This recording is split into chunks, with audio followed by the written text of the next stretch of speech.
Good morning, everybody. Kurt Rish here, and thanks for joining me on One Shepherd. So, today we are continuing with our reading of the Old Testament book of 1 Samuel, chapter 28.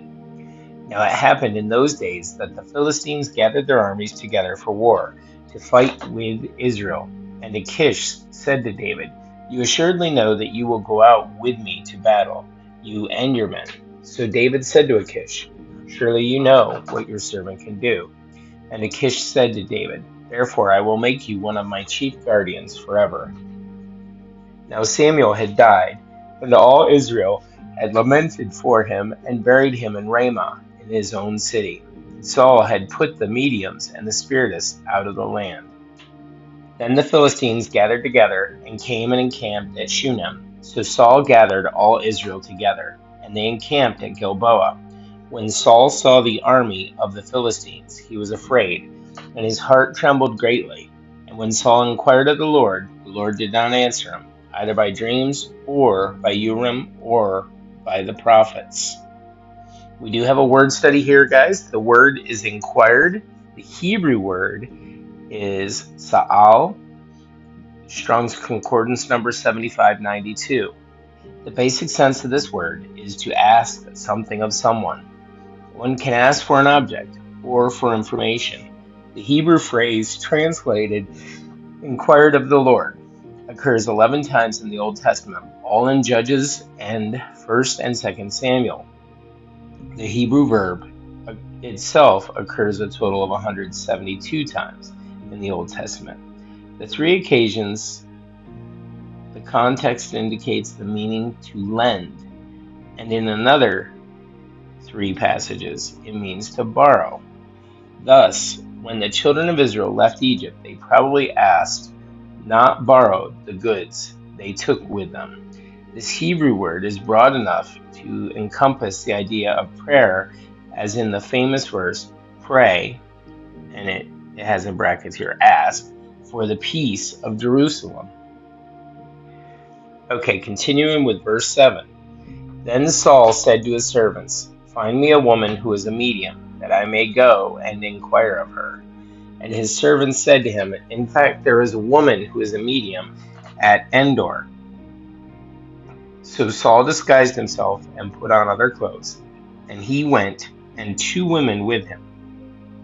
And they came to the woman by night, and he said, "Please conduct a seance for me, and bring up for me the one I shall name to you." Then the woman said to him, "Look, you know that Saul has done, how he has cut off the mediums and the spiritists from the land. Why then do you lay a snare for my life, to cause me to die?" And Saul swore to her by the Lord, saying, "As the Lord lives, no punishment shall come upon you for this thing." Continuing with verse 11. Then the woman said, "Whom shall I bring up for you?" And he said, "Bring up Samuel for me." When the woman saw Samuel, she cried out with a loud voice. And the woman spoke to Saul, saying, "Why have you deceived me? For you are Saul." And the king said to her, "Do not be afraid. What did you see?" And the woman said to Saul, "I saw a spirit ascending out of the earth." So he said to her, "What is his form?"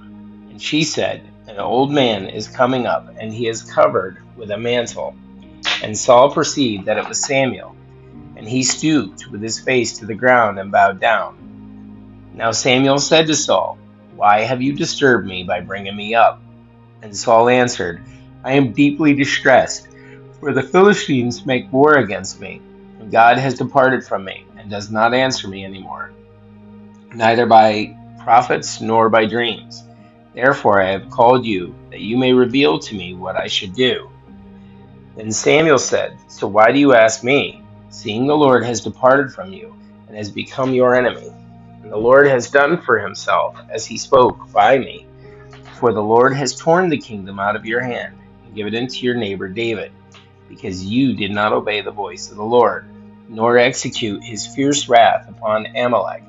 Therefore the Lord has done this thing to you this day, Moreover, the Lord will deliver Israel with you into the hand of the Philistines. And tomorrow you and your sons will be with me. The Lord will also deliver the army of Israel into the hand of the Philistines. Immediately Saul fell full length on the ground and was dreadfully afraid because of the words of Samuel. There was no strength in him, for he had eaten no food all day or all night. And the woman came to Saul and saw that he was severely troubled and said to him, Look, your maidservant has obeyed your voice, and I have put my life in my hands and heeded the words which you spoke to me. Now therefore, please heed also the voice of your maidservant, and let me set a piece of bread before you, and eat, that you may have strength when you go on your way. But he refused and said, I will not eat. So his servants, together with the woman, urged him, and he heeded their voice. Then he arose from the ground and sat on the bed. Now the woman had a fatted calf in the house, and she hastened to kill it. She took flour and kneaded it, and baked unleavened bread from it. She brought it for Saul and his servants, and they ate. Then they rose and went away that night. Guys, that's it for our reading of the Old Testament book of 1 Samuel 28. Thank you so much for joining us. May you have a great day, and God bless.